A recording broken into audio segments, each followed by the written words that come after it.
This is Matthew from the Windows Club.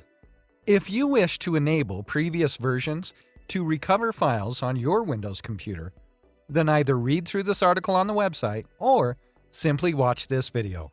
I will guide you through the procedure. First of all, make sure that an external storage device is connected to your computer. Now, search for Control Panel in the Windows search bar.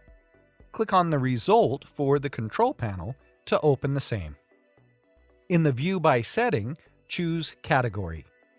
Click on System and Security. Select File History. Click on Turn On.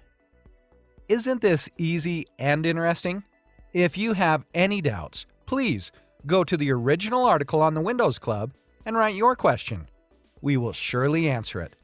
Thank you for watching this video. Have a nice day.